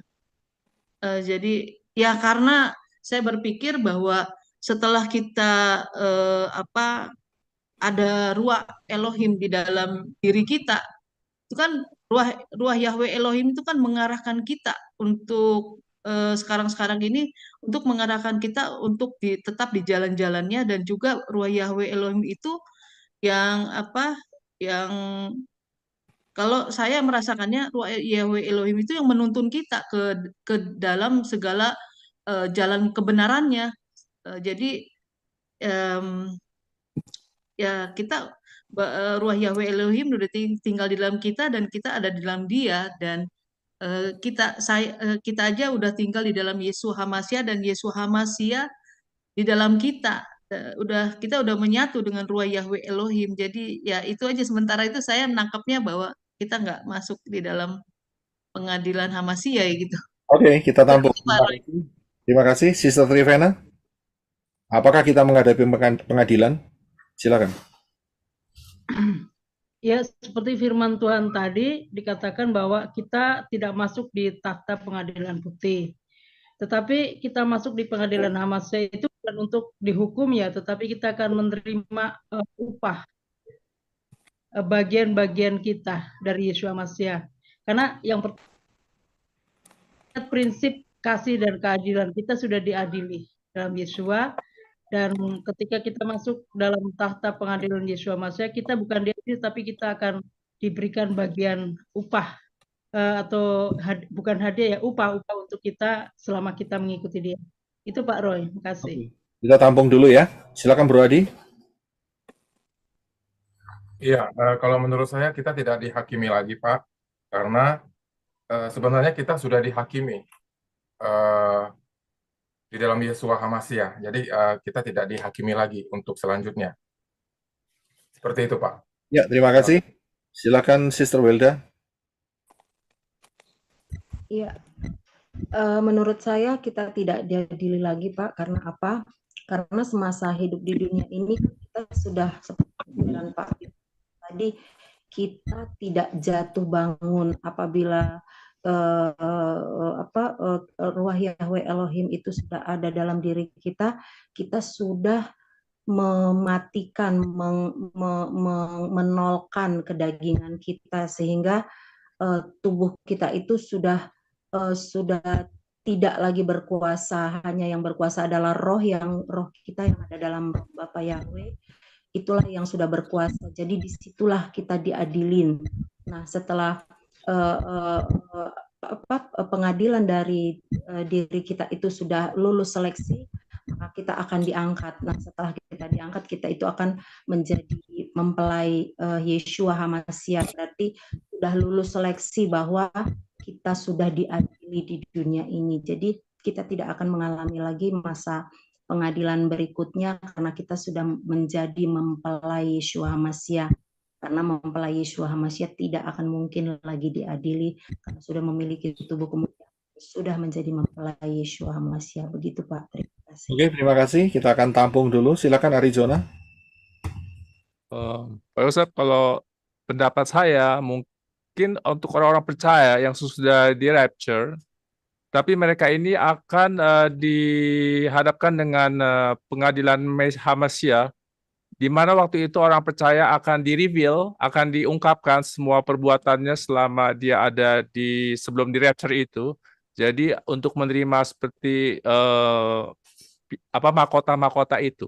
Kalau itu menurut saya. Thank you. Ya, terima kasih Brother Henok. Silakan yang berikutnya adalah Sister Julinda. Menurut saya Pak, kita diadili, dihakimi di pengadilan Hamashiach ini di dunia dalam keadaan tubuh daging sekarang. Ya, jadi kita tetap menerima akibat ataupun sanksi daripada dosa kita selama kita hidup di dunia. Ya, jadi penghakiman kita di dunia, tapi nanti di tahta putih di aras Tuhan Bapa Yahweh itu kita tidak lagi dihakimi. Demikian Pak. Terima kasih Pak. Iya, oke. Terima kasih. Ya, haleluya. Sebentar ya. Pak John, silakan. Ya Pak, selama kita di bumi ini kita udah diadili Pak. Jadi misalnya kita berbuat salah, kita diganjar ya, atau firman Dapar Elohim bilang, barang siapa aku kasih dia aku tegur dan ku hajar. Jadi selama kita di bumi ini, di sini kita sudah diadili. Diadili kita di bumi ini. Jadi pengadilan kita sebenarnya ya selama kita ada di bumi ini. Begitu, Pak. Ya, oke, ya terima kasih. Sister Helen Lede. Ya, saya ini apa ketiga firman yang tadi pastor kasih tahu itu kita diacu kepada Wahyu 20 ayat 11 sampai dengan 15 bahwa tata putih yang bahwa hukuman itu ada hukuman yang terakhir dan ada buku kehidupan dan ada buku kematian yang akan dibukakan. Jadi artinya semua orang itu akan dihakimi. Itu adalah penghakiman terakhir. Mungkin ada yang bisa baca di dalam Wahyu 20 ayat 11 sampai 15. Termasuk kita ya? Iya. Termasuk kita ya? Ya, yang terakhir, ayat terakhir itu dikatakan bahwa setiap orang yang tidak ditemukan namanya tertulis di dalam kitab kehidupan itu ia dilempar ke dalam lautan api. Oke. Ya, terima kasih kita tampung. Yang terakhir, Sister Jenny. Ya Pak Roy, saya pegang ini ya, 2 Korintus 5 verse 10 ya. Saya baca dari ILT ya, tapi saya lebih suka NKJV, tapi nggak apa-apa, saya baca bahasa Indonesianya dulu ya, ILT. Sebab, oke ya, 2 Korintus 5 verse 10 ya. Sebab seharusnya lah kita semua dinyatakan di hadapan tata pengadilan Hamasya, supaya masing-masing dapat menerima hal-hal melalui tubuh sesuai dengan apa yang telah dia lakukan, entah baik ataupun buruk. NKJV-nya it's good to understand. For we must all appear, we must all. Jadi semuanya ya, before the judgment seat of Christ, that each one may receive the things done in the body according to what he has done, whether good or bad. Saya pegang itu verse-nya. Jadi kita kalau memang udah di dalam Yesua Hamasya, di dalam udah menjalankan apa yang dia perintahkan kepada kita, what is pleasing to Papa Yahweh ya, kita akan juga di-judge, tapi judge-nya kita akan diadili dengan apa yang kita berbuat, kebaikan dan keburukan itu dibuka semuanya gitu. Tapi kita tidak dihakimi dengan penalti atau apa gitu. That's my point. Yeah, thank you. Oke, terima kasih. Ya, jadi pertanyaannya itu kita harus melihat. Yang pertama adalah apakah pengadilan tahta putih itu sama dengan pengadilan Hamasya? Beda. Beda, Pak, beda. Dari situ kita akan kelihatan. Ya, apakah pengadilan tahta putih sama dengan pengadilan Hamasya? Ya, ternyata beda. Nah, bedanya gimana? Kalau kita lihat di dalam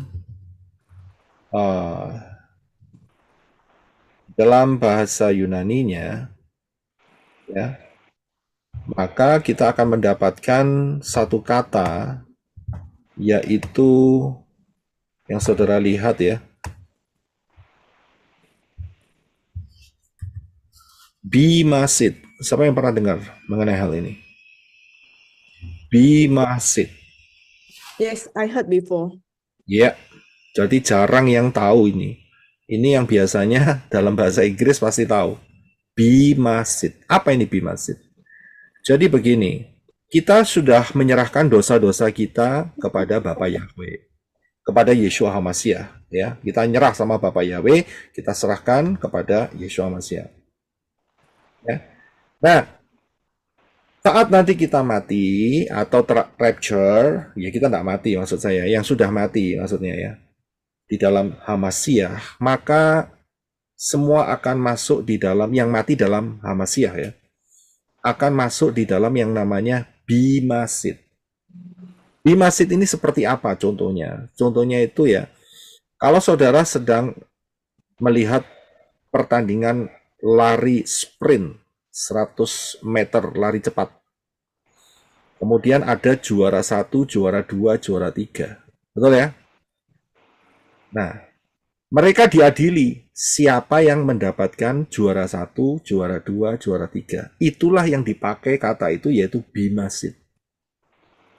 Ya, jadi dalam hal ini bimasid itu apa? Bimasid itu untuk ya memberikan rewards di dalam kehidupan saudara dan saya yang sudah ada di dalam Yeshua HaMashiach. Jadi kita tidak lagi akan dimasukkan di dalam pengadilan tahta putih.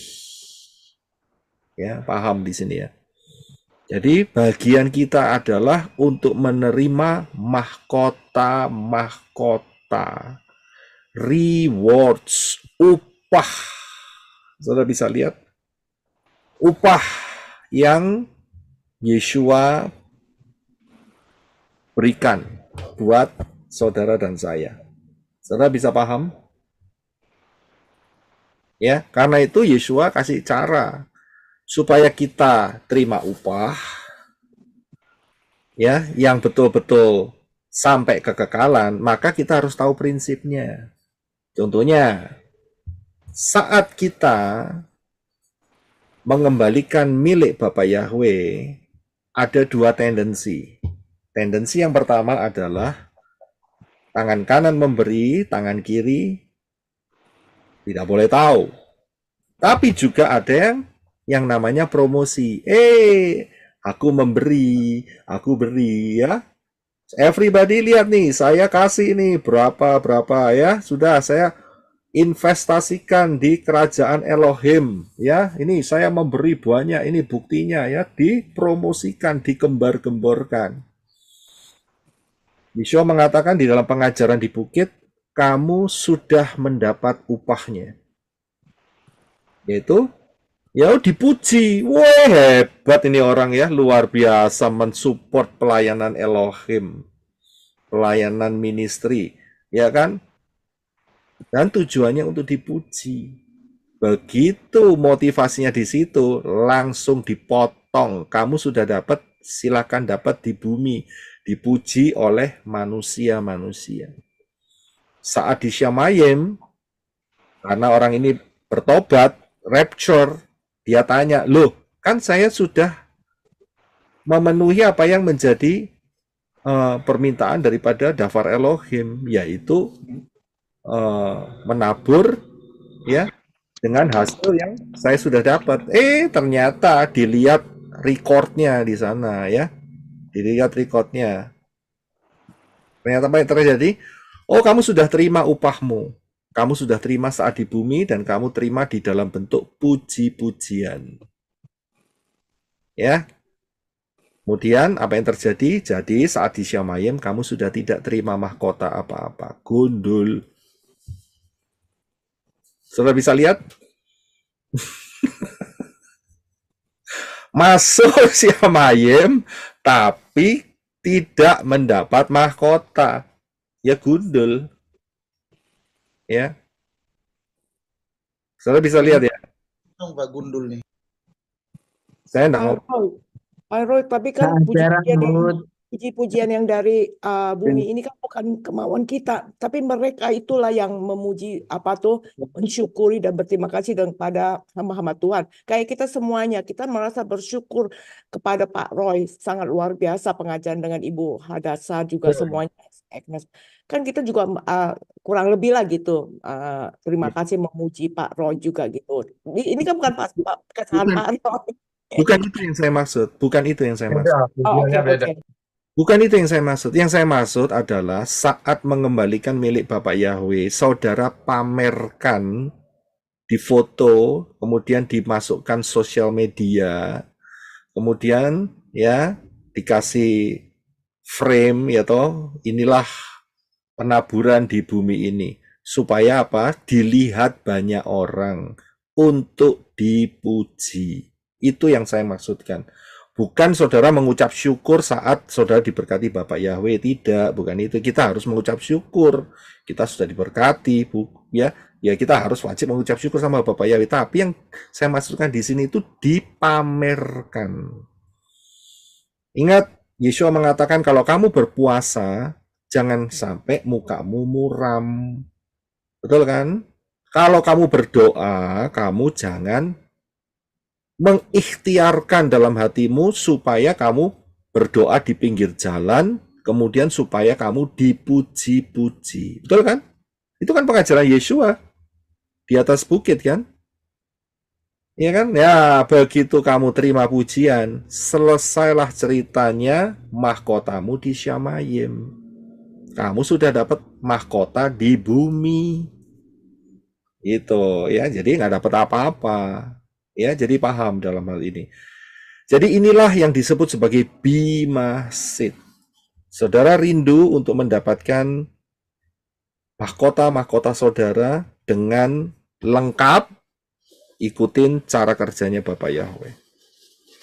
Ya, ikutin. Kita memang harus mensyukuri apa yang Bapak Yahweh berikan, kita mengucap syukur dalam hal itu, tetapi tidak untuk digembar-gemborkan. Ya, tidak untuk dipublikasikan. Ya. Biar Bapak Yahweh sendiri yang menilainya, mencatatnya dengan kita kerendahan hati, dengan penuh sukacita, dan itu akan menjadi berkat yang kekal buat saudara sekalian. Amin. Pak, kalau kita bersaksi, Pak, gimana Pak? Mengucap syukur bersaksi itu kan sama aja kita kan memberitahu apa kita yang udah kita dapati dari Bapak Yahweh, bersyukur gitu, Pak. Itu gimana, Pak? Bersaksi beda. Yang saya maksud adalah, kalau bersaksi kita bersyukur, terima kasih Bapak Yahweh menolong saya untuk memenangkan tender, misalnya seperti itu. Beda dengan apa yang terjadi, yaitu, wah luar biasa loh Bapak Yahweh itu hebat loh, luar biasa, tender saya menang, ya. Sehingga saya menang 50 miliar, dan saudara tahu, berarti 1/10-nya berapa? 5 miliar. Saudara tahu yang 5 miliar itu? Ya, saya salurkan untuk siapa? Nah, itu dia, itu lain ceritanya. Ngerti maksudnya? Nadanya itu, itu lain sudahan, gitu loh. Nadanya kan kepingin tahu nilainya, nominalnya untuk apa? Dipuji. Wah, hebat ya Pak Iki ya. Ibu ini ya, sister ini, brother ini ya, luar biasa nih, menang tender 50 miliar, 5 miliarnya disalurkan untuk ini. Wah, kelihatan kan? Motifnya. Nah, kalau kita menyerahkan 1/10 nyari 50 miliar itu salah kita nyebutin, Pak. Ya nggak usah disebutin nominalnya kan? Persepuluhan kan Pak, maksudnya itu. Saya memberikan persepuluhan dari 50 miliar itu yang saya menang tender gitu, Pak. Salah, Ya, Pak. kalau dikasih tahu tendernya jumlahnya misalnya 50 miliar, ya orang bisa ngitung dong. Kan bisa ngitung dong orang. Oh, berarti 1/10-nya masuk kemana begitu. Misalnya nih seperti itu. Ya kan, itu kan sama dengan pamer gitu loh. Pamer, hati yang pamer. Itu tidak sesuai dengan apa yang di Yeshua katakan. Kamu beri tangan kanan, tangan kirimu tidak boleh tahu. Itu kan maknanya. Ya. Artinya kalau 1/10 kita nggak usah gembar-gemborin, Pak ya. Ya perpuluhan atau benih-benih penaburan misalnya, saudara buat apa gembar-gemborin gitu loh. Jadi kesaksian gitu, Pak ya. Itu adalah hubungan pribadi saudara dengan Bapak Yahweh. Itu tanggung jawab saudara dengan Bapak Yahweh. Biar jelas Pak, kita nggak salah ngucap gitu loh Pak. Betul Pak Budiman. Itu pertanyaan penting sekali. Saya setuju. Supaya kita tidak jatuh di dalam kepujian manusia. Iya. Ingat, itu masalahnya itu di situ. Jangan sampai manusia memuji. Begitu. Karena toh kita juga mendapat berkat itu dari Bapak Yahweh. Iya, secara nggak sadar kita juga pada saat kesaksian ngucapin saya sudah bersyukur bisa membalikan persepuluhan dari saya dapat memperoleh, itu artinya bersaksi Pak. Tapi kalau emang itu jatuhnya jadi ucapannya kita salah, tidak mendapat mahkota di Samayim, oh itu juga kita baru sadar gitu loh Pak. Iya, karena itu seperti yang Yeshua katakan. Kalau kamu melakukan sesuatu, jangan sampai kamu dipuji. Karena yang pantas dipuji itu hanya Bapak Yahweh. Kita itu tidak ada apa-apanya. Kalau Bapak Yahweh tidak bergerak memberkati kita, kita ini tidak ada apa-apanya. Betul sekali, amin. Jadi segala pujian, hormat, syukur itu untuk Bapak Yahweh. Amin, haleluya. Jangan diambil gitu loh. Karena itu misalnya, saudara bisa bersaksi, wah puji Bapak Yahweh, bulan ini Bapak Yahweh menolong saya menghadapi bisnis atau tender atau misalnya pekerjaan, saya dapat pekerjaan, itu luar biasa atas karya tangan Bapak Yahweh. Sudah, stop, begitu loh. Oh, nggak usah detailnya, berapa jumlahnya, begini, begitu, ya dihitung dong sama orang lain. Itu kan berarti ada motif, ada udang, ya, di balik Udang di balik bakwan. Ada tendensi itu, Pak. Tendensi. ada udang bersembunyi di bawah rempeyek, itu dia gitu. Ya. Pak, sedangkan Rasul Petrus saja bilang waktu ini, jangan kau menganggap seolah-olah aku yang melakukan ini kan, waktu dia melakukan mujizat itu. Iya. Ya, oke. Saya akan akhiri dulu di sini. Saya akan tutup kebaktian ini dulu. Tolong saudara yang angkat tangan. Tadi saya lihat ada 2, Brother Desmond dan Sister Helena si Cintak. Tahan dulu pertanyaannya. Saya akan tutup kebaktian ini. Saya akan kembali ke Arizona, ya. Dan setelah itu kita akan buka ruang tanya jawab. Ya, haleluya. Bapak Yahweh memberkati saudara-saudara sekalian dengan kelimpahannya. Haleluya. Bapak yang berkati. Amin. Amin.